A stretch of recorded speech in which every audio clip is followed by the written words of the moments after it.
नमस्कार दोस्तों, स्वागत है आपका मेरे YouTube चैनल धमाका जीके पर। दोस्तों आज मैं आपको करवाने जा रही हूँ सामान्य ज्ञान दर्पण बुक के जनवरी 2024 के नए एडिशन में दिए गए सारभूत तत्व कोश के प्रश्नों को। दोस्तों सारभूत तत्व कोश में विभिन्न विषयों से प्रश्न दिए जाते हैं जो कि बहुत ही मोस्ट इंपोर्टेंट है और इनमें से जो प्रश्न है वो आपके आने वाली परीक्षाओं में पूछ लिए जा सकते हैं। इसलिए आप इन प्रश्नों की वीडियो को पूरा जरूर देखें और वीडियो में दी गया कंटेंट पसंद आए तो प्लीज वीडियो को लाइक और शेयर जरूर करें और मेरे YouTube चैनल धमाका जीके को सब्सक्राइब जरूर करें, जिससे आगे भी आपको मेरी एग्जाम रिलेटेड वीडियो मिलती रहे। चलिए दोस्तों वीडियो शुरू करते हैं। दोस्तों जनवरी 2024 के सारभूत तत्व कोश में हमारा पहला विषय है भारतीय इतिहास एवं संस्कृति से संबंधित प्रश्नों का। दोस्तों हमारा पहला प्रश्न है, भीमबेटका की गुफाएं स्थित हैं अब्दुल्लागंज रायसेन मध्य प्रदेश में। अब्दुल्लागंज रायसेन मध्य प्रदेश में भीमबेटका की गुफाएं स्थित है अब्दुल्लागंज रायसेन मध्य प्रदेश में। मध्य प्रदेश के रायसेन जिले के अब्दुल्लागंज में स्थित है भीमबेटका की गुफाएं। दूसरा प्रश्न है, भारत का सबसे बड़ा हड़प्पन पूरा स्थल है राखी गढ़ी। दोस्तों आंसर है इसका राखी गढ़ी। भारत का सबसे बड़ा हड़प्पन पूरा स्थल है राखी गढ़ी। राखी गढ़ी दोस्तों आपका हरियाणा में स्थित है। तीसरा प्रश्न है, गौतम बुद्ध की पत्नी किस वंश से संबंधित थी? कोलिया वंश से। गौतम बुद्ध की पत्नी किस वंश से संबंधित थी? कोलिया वंश से। चौथा प्रश्न दोस्तों, बेस नगर अभिलेख का होलियोडोरस का निवासी था तक्षशिला का। बेस नगर अभिलेख का होलियोडोरस का निवासी था तक्षशिला का। होलियोडोरस निवासी था तक्षशिला का। मौर्य काल में टैक्स को छुपाने चोरी के लिए क्या दिया जाता था? आंसर दोस्तों इसका मृत्यु दंड। मौर्य काल में टैक्स को छुपाने यानी कि चोरी करने के लिए क्या दिया जाता था? मृत्यु दंड। महाबलीपुरम के रथ मंदिरों का निर्माण करवाया था नरसिंह वर्मन प्रथम ने। नरसिंह वर्मन प्रथम ने। नरसिंह वर्मन प्रथम दोस्तों ये पल्लव कालीन शासक थे। सातों प्रश्न है, हिरण्यगर्भ धार्मिक कार्य किस राष्ट्रकूट शासक ने कराया था? दंतीदुर्ग ने। दंतीदुर्ग ने। हिरण्यगर्भ धार्मिक कार्य किस राष्ट्रकूट शासक ने कराया था? दंतीदुर्ग ने। आठवां प्रश्न है, अपनी शक्ति को समेकित करने के बाद बलबन ने धारण की जिल्ले इलाही की उपाधि। जिल्ले इलाही की उपाधि। अपनी शक्ति को समेकित करने के बाद बलबन ने धारण की जिल्ले इलाही की उपाधि। आठवां प्रश्न है दोस्तों, नौवां प्रश्न दोस्तों, काबुल, लाहौर, सरहिंद तथा कलानौर में वह स्थान जहां पर अकबर को हुमायूं की मृत्यु की सूचना मिलने पर राजगद्दी पर बैठाया गया था। आंसर दोस्तों इसका कलानौर। कलानौर। काबुल, लाहौर, सरहिंद तथा कलानौर में वह स्थान जहां पर अकबर को हुमायूं की मृत्यु की सूचना मिलने पर राजगद्दी पर बैठाया गया था। कलानौर। 10वां प्रश्न है, महाराजा जय सिंह द्वितीय ने वेधशाला बनवाई थी दिल्ली में, जयपुर, उज्जैन में और वाराणसी में। महाराजा जय सिंह द्वितीय ने वेधशाला बनवाई थी दिल्ली में, जयपुर में, उज्जैन में एवं वाराणसी में। दोस्तों आगे हमारे पास विषय राष्ट्रीय स्वतंत्रता आंदोलन से संबंधित प्रश्नों का है। दोस्तों हमारे इसमें 11वां प्रश्न है, 1857 के संग्राम के झांसी, मेरठ, दिल्ली तथा कानपुर केंद्रों में सबसे पहले अंग्रेजों ने पुनः अधिकृत किया दिल्ली को। दिल्ली को। 1857 के संग्राम के झांसी, मेरठ, दिल्ली तथा कानपुर केंद्रों में से सबसे पहले अंग्रेजों ने पुनः अधिकृत किया दिल्ली को। सबसे पहले किया दिल्ली को। 12वां प्रश्न है, फारसी साप्ताहिक मिरातुल अखबार को प्रकाशित करते थे राजा राममोहन राय। राजा राममोहन राय। फारसी साप्ताहिक ये अखबार था मिरातुल अखबार, जिसे प्रकाशित करते थे राजा राममोहन राय। मिरातुल अखबार को प्रकाशित करते थे राजा राममोहन राय। 13वां प्रश्न दोस्तों, भारतीय राष्ट्रीय कांग्रेस का वह अधिवेशन जिसमें बाल गंगाधर तिलक ने अभिव्यक्त किया था स्वराज मेरा जन्मसिद्ध अधिकार है और मैं इसे लेकर रहूंगा। दोस्तों आंसर इसका लखनऊ अधिवेशन 1916 में। दोस्तों लखनऊ अधिवेशन 1916 में ये जो बाल गंगाधर तिलक थे इन्होंने ये कथन कहा था, ये जो है ये कहा था कि स्वराज मेरा जन्मसिद्ध अधिकार है और मैं इसे लेकर रहूंगा। लखनऊ अधिवेशन 1916 में। लखनऊ अधिवेशन 1916 में। मुजफ्फरपुर में किंग्स फोर्ड की हत्या का प्रयास किया था 1908 में। मुजफ्फरपुर में किंग्सफोर्ड की हत्या का प्रयास किया गया था 1908 में। भगत सिंह राजगुरु तथा सुखदेव को फांसी दी गई थी 23 मार्च 1931 को। 23 मार्च 1931 को। मैडम कामा ने 1907 में प्रथम तिरंगा ध्वज फहराया था स्टुटगार्ट, जर्मनी में। स्टुटगार्ट, जर्मनी में। भारत की प्राचीन कला परंपराओं को पुनर्जीवित करने के लिए एक Indian society of oriental art की स्थापना की गई थी अवनिंद्रनाथ टैगोर ने। अवनिंद्रनाथ टैगोर ने। भारत की प्राचीन कला परंपराओं को पुनर्जीवित करने के लिए एक Indian society of oriental art की स्थापना की थी अवनिंद्रनाथ टैगोर ने। 18वां प्रश्न दोस्तों, दक्षिण अफ्रीका में रहने की अवधि में महात्मा गांधी ने जिस पत्रिका का प्रकाशन किया, उसका नाम था इंडियन ओपिनियन। Indian opinion. 19वां प्रश्न है, गांधीयन इनोवेशन यानी कि गांधी जी का नवाचार का क्या तात्पर्य है? आंसर दोस्तों इसका कम निवेश से अधिक उत्पादन अधिक लोगों के लिए। गांधीयन इनोवेशन यानी कि गांधी जी का नवाचार का क्या तात्पर्य है? कम निवेश से अधिक उत्पादन अधिक लोगों के लिए। इसका अर्थ है दोस्तों कम निवेश से अधिक उत्पादन अधिक लोगों के लिए। 20वां प्रश्न दोस्तों, चंपारण में तीन कठिया प्रथा का क्या तात्पर्य था? चंपारण में तीन कठिया प्रथा का क्या तात्पर्य था? दोस्तों आंसर है इसका 3/20 भूभाग पर नील की खेती करना। 3/20 भूभाग पर नील की खेती करना, इसे कहते हैं हम तीन कठिया प्रथा, यानी कि 20 भाग में से 3 भाग पर जो है नील की खेती करना कहलाता था तीन कठिया प्रथा चंपारण में। दोस्तों आगे हमारे पास विषय भारतीय राज्य व्यवस्था एवं संविधान से संबंधित प्रश्नों से दोस्तों हमारे 21वां प्रश्न है, एक निर्वाचित संविधान सभा द्वारा भारत के संविधान का निर्माण करने का प्रस्ताव किया गया था क्रिप्स मिशन के द्वारा। एक निर्वाचित संविधान सभा द्वारा भारत के संविधान का निर्माण करने का प्रस्ताव किया गया था क्रिप्स मिशन के द्वारा। 22वां प्रश्न है, भारत की संविधान निर्मात्री सभा या संविधान सभा के अध्यक्ष थे डॉक्टर राजेंद्र प्रसाद। भारत की संविधान निर्मात्री सभा या संविधान सभा के अध्यक्ष थे डॉक्टर राजेंद्र प्रसाद। 23वां प्रश्न है, अपनी राष्ट्रवादी प्रतिक्रिया में भारतीय संविधान के निर्माताओं ने अल्पसंख्यकों के हितों तथा भावनाओं के महत्व को कम करने आका है, यह कथन है आइवर जेनिंग्स का। आइवर जेनिंग्स का।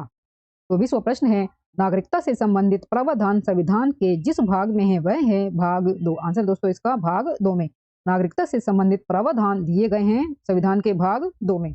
25वां प्रश्न है, यदि भारतीय संघ में एक नए राज्य का सृजन किया जाना है तो संशोधन करना होगा प्रथम अनुसूची को। प्रथम अनुसूची को। यदि भारतीय संघ में एक नए राज्य का सृजन यानी कि निर्माण किया जाना है तो उसमें संशोधन करना आवश्यक होगा प्रथम अनुसूची को। 26वां दोस्तों प्रश्न में दिया गया है, भारतीय संविधान में सम्मिलित नीति निर्देशक तत्वों की प्रेरणा हमें प्राप्त हुई है आयरलैंड के संविधान से। भारतीय संविधान में सम्मिलित नीति निर्देशक तत्वों की प्रेरणा हमें प्राप्त हुई है आयरलैंड के संविधान से। आयरलैंड के संविधान से। नेक्स्ट क्वेश्चन दोस्तों, राष्ट्रपति पर महाभियोग चलाया जा सकता है अनुच्छेद 61 के द्वारा। राष्ट्रपति पर महाभियोग चलाया जा सकता है अनुच्छेद 61 के द्वारा। राष्ट्रपति संसद के दोनों सदनों द्वारा पारित किस बिल पर अपनी स्वीकृति रोक सकते हैं? अनुच्छेद 111 के अंतर्गत। अनुच्छेद 111 के अंतर्गत लोकसभा एवं राज्य विधानसभा में आंग्ल भारतीय समुदाय के सदस्य मनोनीत करने की शक्ति किस संविधान संशोधन द्वारा समाप्त कर दी गई है? आंसर है दोस्तों इसका 104वां संविधान संशोधन। 104वां संविधान संशोधन।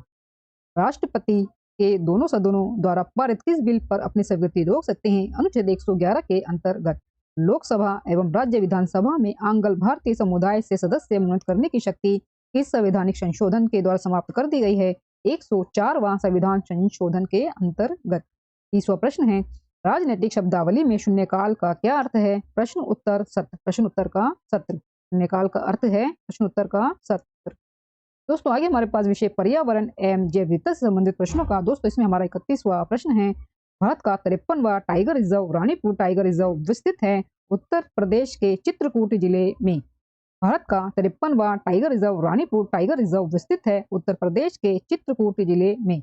विश्व का सबसे बड़ा वनस्पतिक उद्यान स्थित है क्यों? इंग्लैंड में। क्यों? इंग्लैंड में। इंग्लैंड के क्यों में। Bandipur project tiger reserve Bharat के जिस राज्य में स्थित है वह है आपका कर्नाटक राज्य। बांदीपुर प्रोजेक्ट टाइगर रिजर्व स्थित है भारत के कर्नाटक राज्य में। भारत का वह बाघ अभ्यारण्य जिसका अपना आधिकारिक शुभंकर बूढ़ सिंह द बारहसिंगा है कान्हा टाइगर रिजर्व मध्य प्रदेश का। कान्हा टाइगर रिजर्व मध्य प्रदेश का। भारत का वह बाघ अभ्यारण्य जिसका अपना आधिकारिक शुभंकर बूढ़ सिंह द बारहसिंगा है कान्हा टाइगर रिजर्व मध्य प्रदेश का। 35वां दोस्तों प्रश्न में दिया गया है, राष्ट्रीय पर्यावरण अभियांत्रिकी शोध संस्थान यानी कि नीरी अवस्थित है नागपुर महाराष्ट्र में। राष्ट्रीय पर्यावरण अभियांत्रिकी शोध संस्थान नीरी अवस्थित है नागपुर महाराष्ट्र में। 36वां प्रश्न है, आर्द्र भूमियों की रामसर सूची में शामिल भारतीय स्थलों की कुल संख्या है 75। दोस्तों आंसर इसका 75। आर्द्र भूमियों की रामसर सूची में शामिल भारतीय स्थलों की कुल संख्या है। आंसर दोस्तों इसका 75। दोस्तों मैंने अभी अभी जो है रामसर स्थलों के सूचियों के बारे में भी डिटेल में वीडियो बनाए हैं, तो आप वीडियो भी आप जरूर देखें। का जो मैं लिंक है मैं आपको डिस्क्रिप्शन में दे दूंगी, तो आप उस वीडियो को भी आप जरूर देखें। उससे आपको जो सभी जो है भारत में जो बनाई गई है रामसर ये 75 जो हो चुकी है वर्तमान में, तो इन इन सब के जो हैं वो दिए गए हैं और भारत में उसका 75वां जो रामसर स्थल बनाया गया है उसके बारे में भी बताया गया है। तो आपने उस वीडियो को आप ज़रूर देखिए। 35वां प्रश्न है, जूलॉजिकल सर्वे ऑफ इंडिया की स्थापना की गई थी 1916 में। जूलॉजिकल सर्वे ऑफ इंडिया की स्थापना की गई थी 1916 में। यूनेस्को द्वारा प्रकाशित एक रिपोर्ट के अनुसार विश्व की कितने प्रतिशत आबादी के पास सुरक्षित पेयजल नहीं है? 26% के पास, 26% के पास।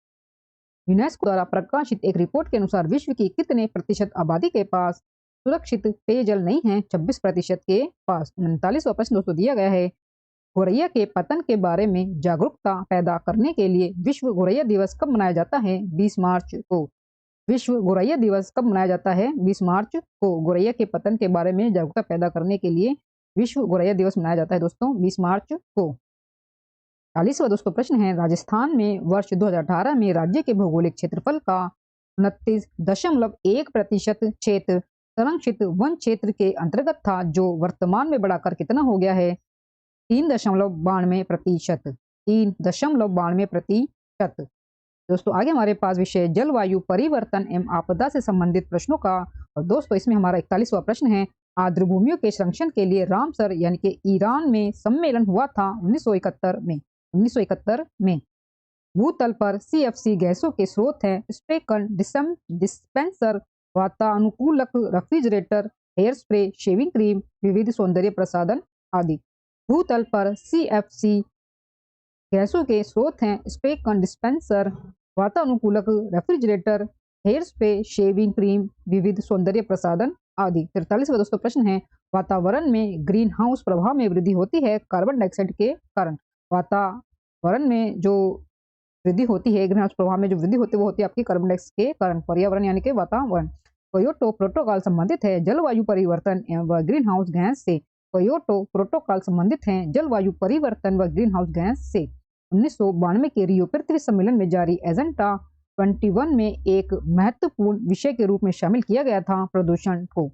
1992 के रियो पृथ्वी सम्मेलन में जारी एजेंडा 21 में एक महत्वपूर्ण विषय के रूप में शामिल किया गया था प्रदूषण को।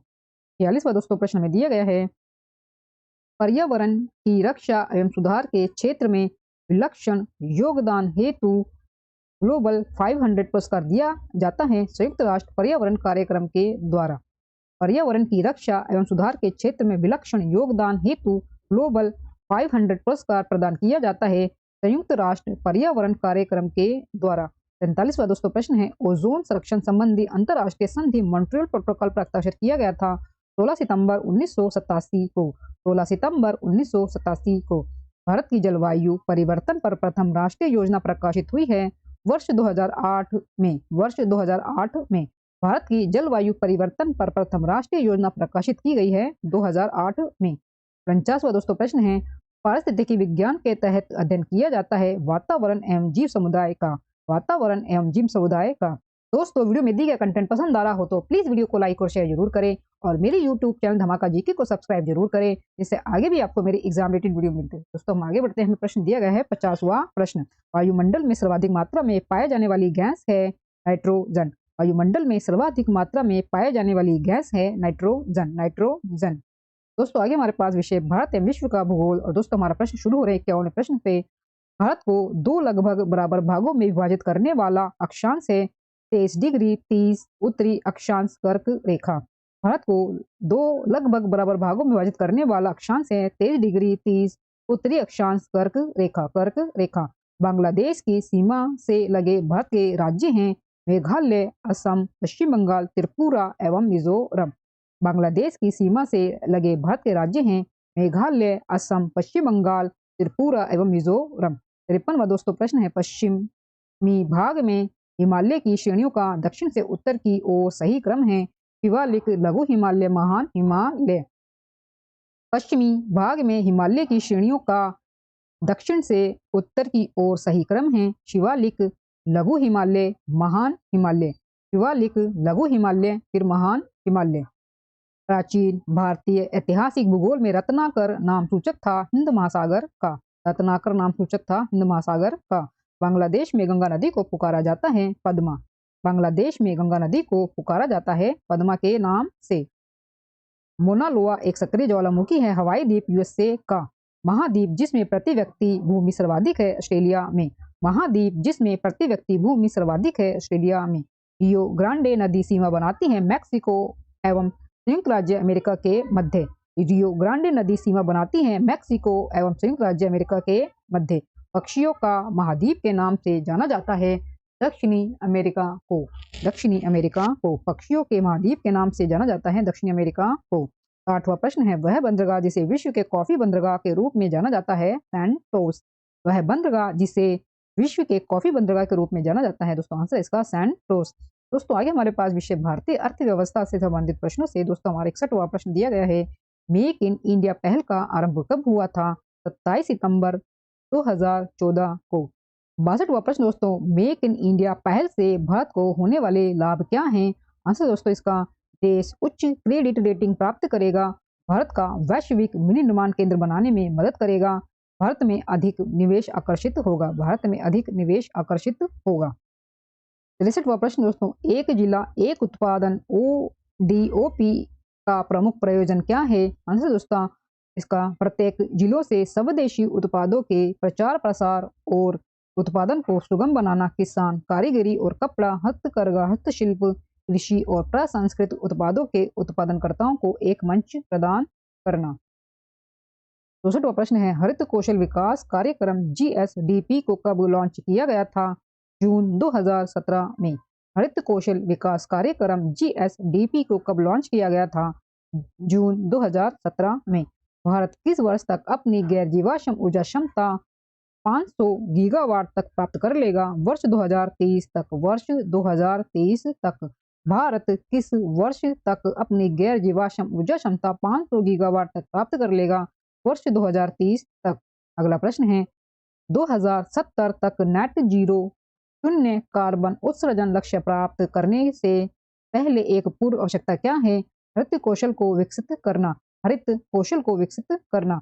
राष्ट्रीय संसाधन दक्षता नीति 2019 किस मंत्रालय के द्वारा लाई गया है? आंसर दोस्तों इसका, पर्यावरण वन एवं जलवायु परिवर्तन मंत्रालय के द्वारा। राष्ट्रीय संसाधन दक्षता नीति 2019 किस मंत्रालय के द्वारा लाई गई है? दोस्तों आंसर इसका, पर्यावरण वन व जलवायु परिवर्तन मंत्रालय के द्वारा। राष्ट्रीय हाइड्रोजन मिशन की घोषणा कब हुई थी? 15 अगस्त 2021 को। 15 अगस्त 2021 को राष्ट्रीय हाइड्रोजन मिशन की जो है घोषणा की गई थी। आर्थिक सर्वेक्षण 2022 से 23 के अनुसार पिछले 5 वर्षों में खाद्य प्रसंस्करण उद्योग क्षेत्र कितने प्रतिशत की औसत वार्षिक वृद्धि दर से बढ़ रहा है? 8.3%। 8.3%। 70वां दोस्तों प्रश्न दिया गया है, भारत सरकार द्वारा मत्स्य क्षेत्र में 2024 से 25 तक कितने रुपए के निर्यात का लक्ष्य निर्धारित किया गया है? आंसर दोस्तों इसका, 1 लाख करोड़ रुपए। 1 लाख करोड़ रुपए। भारत सरकार द्वारा मत्स्य क्षेत्र में 2024 से 25 तक कितने रुपए के निर्यात का लक्ष्य निर्धारित किया गया है? 1 लाख करोड़ रुपए का। 1 लाख करोड़ रुपए का। दोस्तों आगे हमारे पास विषय सामान्य विज्ञान एवं तकनीकी से संबंधित प्रश्नों का। और दोस्तों इसमें हमारे प्रश्न शुरू हो रहे 71वें प्रश्न से, एक ट्रेन जैसे ही चलना आरंभ करती है उसमें बैठे हुए यात्री का सिर पीछे की ओर झुक जाता है, इसका कारण है? इसका आंसर दोस्तों, स्थिरता का जड़त्व। स्थिरता का जड़त्व। 72वां प्रश्न है, तेल से अंशतः भरा हुआ तेल का एक टैंकर समतल सड़क पर आगे की ओर एक समान त्वरण से जा रहा है। तेल का मुक्त पृष्ठ पर्यावली वक्र का आकार लेगा। तेल से अंशतः भरा हुआ तेल का एक टैंकर समतल सड़क पर आगे की ओर एक समान त्वरण से जा रहा है। तेल का मुक्त पृष्ठ पर्यावली आकार का लेगा। पर्यावली वक्र का आकार लेगा। पर्यावली वक्र का आकार लेगा। एक लड़की झूले पर बैठी स्थिति में झूला झूल रही है। उस लड़की के खड़े हो जाने पर प्रदोल आवर्तकाल कम हो जाएगा। एक लड़की झूले पर बैठी स्थिति में झूला झूल रही है। उस लड़की के खड़े हो जाने पर प्रदोल आवर्तकाल कम हो जाएगा। अंतरिक्ष में भेजा गया भारत का प्रथम उपग्रह है आर्यभट्ट। गोताखोरों द्वारा गहरे समुद्र में सांस लेने के लिए ऑक्सीजन के साथ मिश्रित किया जाता है हीलियम को। हीलियम को। लंबे समय तक कठोर शारीरिक कार्य के पश्चात मांसपेशियों में थकान अनुभव होने का कारण होता है लैक्टिक एसिड का संचय। लंबे समय तक कठोर शारीरिक कार्य के पश्चात मांसपेशियों में थकान अनुभव होने का कारण होता है लैक्टिक एसिड का संचय। सिरके में होता है एसिटिक एसिड। सिरके में होता है एसिटिक एसिड। 78वां दोस्तों प्रश्न दिया गया है, आहार में नियमित रूप से ताजे फल और सब्जियां ग्रहण करना वांछनीय है क्योंकि ये एंटीऑक्सीडेंट तत्वों के अच्छे स्रोत होते हैं। एंटीऑक्सीडेंट तत्व व्यक्ति के स्वस्थ बने रहने और दीर्घायु होने में सहायक सिद्ध होते हैं क्योंकि ये शरीर में चयापचय के उत्पाद के रूप में उत्पन्न मुक्त मूलकों को निष्क्रिय बनाते हैं। आहार में नियमित रूप से ताजे फल और सब्जियां ग्रहण करना वांछनीय है क्योंकि ये एंटीऑक्सीडेंट तत्वों के अच्छे स्रोत होते हैं।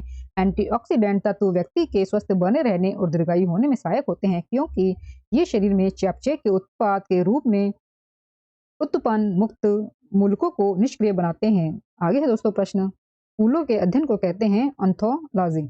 फूलों के अध्ययन को कहते हैं एंथोलॉजी। फूलों के अध्ययन को कहते हैं एंथोलॉजी।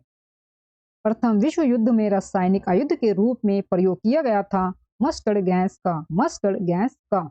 दोस्तों आगे हमारे पास विषय बाल विकास एवं शिक्षा शास्त्र से संबंधित प्रश्न। कैसे वह दोस्तों हमें प्रश्न दिया गया है, मोहम्मडन लिटरेरी सोसाइटी का प्रमुख कार्य क्या था। आंसर दोस्तों इसका अंग्रेजी भाषा एवं आधुनिक विज्ञान विषयों की शिक्षा का मुस्लिमों में प्रचार प्रसार करना। मोहम्मडन लिटरेरी सोसाइटी का प्रमुख कार्य क्या था। आंसर दोस्तों इसका अंग्रेजी भाषा एवं आधुनिक विज्ञान विषयों की शिक्षा का मुस्लिमों में प्रचार प्रसार करना। 82वां दोस्तों प्रश्न दिया गया है, ब्रिटिश ईस्ट इंडिया कंपनी ने भारत में अंग्रेजी शिक्षा प्रणाली की शुरुआत क्यों की थी। दोस्तों आंसर इसका छोटी नौकरियों तथा यूरोपीय संस्कृति के प्रसार के लिए। ब्रिटिश ईस्ट इंडिया कंपनी ने भारत में अंग्रेजी शिक्षा प्रणाली की शुरुआत क्यों की थी। छोटी नौकरियों तथा यूरोपीय संस्कृति के प्रसार के लिए। 83वां प्रश्न है, एड्रागोगी संबंधित है प्रौढ़ शिक्षा से। प्रौढ़ शिक्षा से। एड्रागोगी संबंधित है प्रौढ़ शिक्षा से। अंग्रेजी शिक्षा ने किन विचारों को जन्म दिया। प्रजातंत्र, राष्ट्रीयता और समाजवादी विचारों को। अंग्रेजी शिक्षा ने किन विचारों को जन्म दिया। प्रजातंत्र, राष्ट्रीयता और समाजवादी विचारों को। 85वां प्रश्न है, सीखना कैसी प्रक्रिया है। सीखना क्रियाशील प्रक्रिया है। सीखना एक क्रियाशील प्रक्रिया है। संप्रेषण के 3 प्रमुख घटक कौन से हैं। संप्रेषण, संदेश तथा ग्राही। संप्रेषण, संदेश एवं ग्राही। 87वां प्रश्न है, किसका कथन है रुचि प्रच्छन्न ध्यान है तथा ध्यान रुचि का क्रियात्मक रूप है। आंसर दोस्तों इसका मैकडूगल का। दोस्तों ये कथन है मैकडूगल का। रुचि प्रच्छन्न ध्यान है तथा ध्यान रुचि का क्रियात्मक रूप है। ये कथन दोस्तों मैकडूगल का। दोस्तों वीडियो में दिए गए कंटेंट पसंद आ रहा हो तो प्लीज वीडियो को लाइक और शेयर जरूर करें और मेरे यूट्यूब चैनल धमाका जीके को सब्सक्राइब जरूर करें जिससे आगे भी आपको मेरी एग्जाम रिलेटेड वीडियो मिलती रहे। दोस्तों हम आगे बढ़ते हैं। हमें प्रश्न दिया गया है 88वां प्रश्न, छात्रों के शारीरिक एवं मांसपेशीय विकास में कौन से अधिगम अनुभव सहायक होते हैं। क्रियात्मक अधिगम अनुभव छात्रों के शारीरिक एवं मांसपेशीय विकास में सहायक होते हैं। छात्रों के शारीरिक एवं मांसपेशीय विकास में कौन से अधिगम अनुभव सहायक होते हैं। दोस्तों आंसर है इसका क्रियात्मक अधिगम अनुभव छात्रों के शारीरिक एवं मांसपेशीय विकास में सहायक होते हैं। ज्ञानात्मक अधिगम अनुभवों का संबंध किससे है। ज्ञानात्मक अधिगम अनुभवों का संबंध जानना, समझना, विश्लेषण करना आदि से है। 90 प्रश्न है, शिक्षा का स्वरूप किस प्रकार का होना चाहिए। आंसर इसका शिक्षा का स्वरूप राष्ट्र के सामाजिक और आर्थिक लक्ष्यों के अनुसार होना चाहिए। शिक्षा का स्वरूप किस प्रकार का होना चाहिए। शिक्षा का स्वरूप राष्ट्र के सामाजिक और आर्थिक लक्ष्यों के अनुसार होना चाहिए। दोस्तों आगे हमारे पास प्रश्न है कृषि से संबंधित। कृषि से संबंध में प्रश्न दिए गए हैं दोस्तों। 91 प्रश्न, खरीफ की फसल की बुआई जून जुलाई में की जाती है। खरीफ की फसल में प्रमुख हैं ज्वार, बाजरा, मक्का, तिल, मूंगफली एवं अरहर। खरीफ की फसल की बुआई जून जुलाई में की जाती है। खरीफ की फसल में प्रमुख हैं ज्वार, बाजरा, मक्का, तिल, मूंगफली एवं अरहर। 92 प्रश्न है, भारतीय अर्थव्यवस्था में कृषि का योगदान घट रहा है। कृषि का योगदान घट रहा है। भारतीय अर्थव्यवस्था में कृषि का योगदान घट रहा है। पंचवर्षीय योजना जिसमें कृषि ने ऋणात्मक विकास प्रदर्शित किया है वो है दोस्तों आपकी तृतीय योजना, तीसरी पंचवर्षीय योजना। राष्ट्रीय बागवानी मिशन प्रारंभ किया गया था वर्ष 2005 में। राष्ट्रीय बागवानी मिशन प्रारंभ किया गया था वर्ष 2005 में। फसलों के न्यूनतम समर्थन मूल्य एमएसपी का निर्धारण करता है कृषि लागत एवं मूल्य आयोग। कृषि लागत एवं मूल्य आयोग। 96 दोस्तों प्रश्न दिया गया है, ग्रामीण भारत की कुल आबादी का कितना प्रतिशत पूरी तरह से कृषि पर निर्भर है। 47%। ग्रामीण भारत की कुल आबादी का कितना प्रतिशत पूरी तरह कृषि पर निर्भर है। 47%। 47%। 97 प्रश्न है, ग्रामीण भारत में हर घर जल पहुंचाने हेतु किस योजना का क्रियान्वयन किया गया है। जल जीवन मिशन का। जल जीवन मिशन का। ग्रामीण भारत में हर घर जल पहुंचाने हेतु किस योजना का क्रियान्वयन किया गया है। जल जीवन मिशन का। 98वां प्रश्न है, असम, आंध्र प्रदेश, झारखंड, महाराष्ट्र, ओडिशा, राजस्थान, उत्तर प्रदेश और पश्चिम बंगाल में हर घर नल जल की समय सीमा तय की गई है वर्ष 2024 तक। असम, आंध्र प्रदेश, झारखंड, महाराष्ट्र, ओडिशा, राजस्थान, उत्तर प्रदेश और पश्चिम बंगाल में हर घर नल जल की समय सीमा तय की गई है 2024 तक। 2024 तक। 99वां प्रश्न है, प्रधानमंत्री कृषि सिंचाई योजना के तहत 2016 से 21 के बीच तक कितने हेक्टेयर सिंचाई क्षमता का सृजन हुआ है? 22,074 लाख। 22,074 लाख। तो वह प्रश्न दोस्तों, दीनदयाल उपाध्याय ग्राम ज्योति योजना कब समाप्त हो गई? 31 मार्च 2022 को। दीनदयाल उपाध्याय ग्राम ज्योति योजना कब समाप्त हो गई? 31 मार्च 2022 को। 31 मार्च 2022 को। दोस्तों आगे हमारे पास विषय खेलकूद। दोस्तों खेलकूद में हमें प्रश्न दिए गए 101 प्रश्न से। वर्तमान में भारतीय पुरुष क्रिकेट टीम के मुख्य कोच हैं राहुल द्रविड़। राहुल द्रविड़। 102 प्रश्न है, एशिया कप 2023 का फाइनल विजेता देश रहा भारत। एशिया कप 2023 का फाइनल विजेता देश रहा भारत। दोस्तों भारत ने ये हराया था इसमें श्रीलंका को। श्रीलंका को हराकर जीता है दोस्तों ये एशिया कप 2023। 103 प्रश्न है, वह देश जहां 22वां फीफा फुटबॉल विश्व कप 2022 में आयोजित किया गया है कतर में। कतर में। वह देश जहां 22वां फीफा फुटबॉल विश्व कप 2022 में आयोजित किया गया है कतर देश में। कतर देश में। 104 प्रश्न है, ओलंपिक खेल विश्व का सबसे बड़ा खेल आयोजन है, इसकी शुरुआत कब हुई? ओलंपिया सिटी यूनान में 776 ईसा पूर्व में। ओलंपिक खेल विश्व का सबसे बड़ा खेल है, इसकी शुरुआत कब हुई? ओलंपिया सिटी यूनान में 776 ईसा पूर्व में। 776 ईसा पूर्व में। 105 प्रश्न है, टोक्यो पैरालंपिक में 1 स्वर्ण सहित 2 व्यक्तिगत पदक जीतने वाली पैरा शूटर है अवनी लेखारा। अवनी लेखारा। भारत सरकार द्वारा खेल प्रशिक्षकों को दिया जाने वाला द्रोणाचार्य अवार्ड पहली बार किसी को किस वर्ष दिया गया था? 1985 में। 1985 में दोस्तों दिए गए थे पहली बार द्रोणाचार्य अवार्ड खेल प्रशिक्षकों को जो दिया जाता है। ओलंपिक ध्वज प्रथम बार कब फहराया गया? 1920 एंटवर्प ओलंपिक में। ओलंपिक ध्वज प्रथम बार कब फहराया गया था? 1920 एंटवर्प ओलंपिक में। एंटवर्प ओलंपिक में। वह खेल जिसको प्रारंभ करने के तरीकों को गैम्बिट कहा जाता है शतरंज। आंसर दोस्तों इसका शतरंज।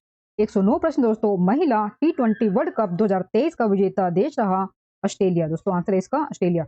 महिला T20 वर्ल्ड कप 2023 का विजेता देश रहा है ऑस्ट्रेलिया। महिलाओं का जो T20 वर्ल्ड कप है वो दोस्तों जीता है ऑस्ट्रेलिया की टीम ने। और दोस्तों ऑस्ट्रेलिया ने इसमें हराया है दक्षिण अफ्रीका को। दक्षिण अफ्रीका को हराकर ये जो है महिला T20 वर्ल्ड कप जीता गया है 2023 का।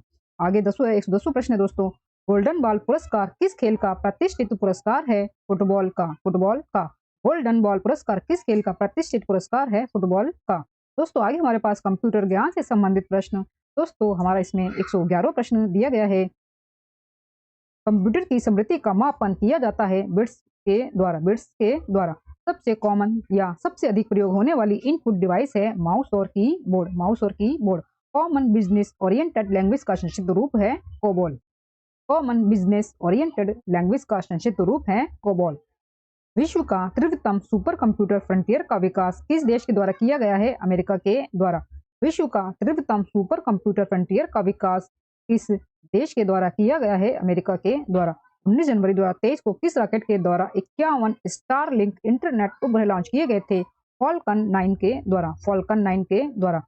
इंटरनेट का प्रथम प्रयोग हुआ था अमेरिकी रक्षा संस्थान में।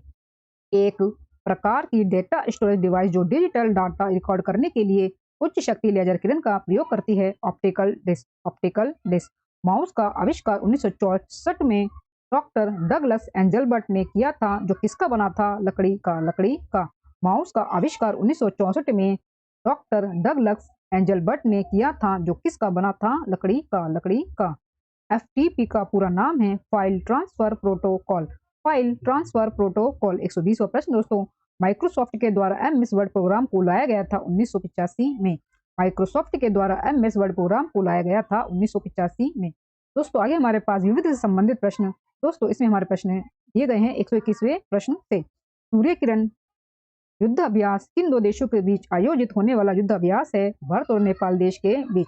भारत और नेपाल देश के बीच दोस्तों किया जाता है सूर्य किरण नामक युद्ध अभ्यास। स्टैच्यू ऑफ यूनिटी की लंबाई है 182 मीटर। 182 मीटर। दोस्तों जो ये है ये स्टेच्यू ऑफ यूनिटी है, सरदार वल्लभ भाई पटेल की प्रतिमा है। 182 मीटर।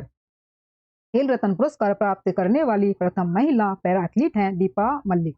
द स्पीकिंग टाइगर पुस्तक जीवनी है सुभाष चंद्र बोस की। द स्पीकिंग टाइगर पुस्तक जीवनी है सुभाष चंद्र बोस की। 125वां प्रश्न है दोस्तों, विश्व शाकाहारी दिवस मनाया जाता है 1 नवंबर को। विश्व शाकाहारी दिवस मनाया जाता है 1 नवंबर को। 1 नवंबर को विश्व शाकाहारी दिवस मनाया जाता है दोस्तों 1 नवंबर को।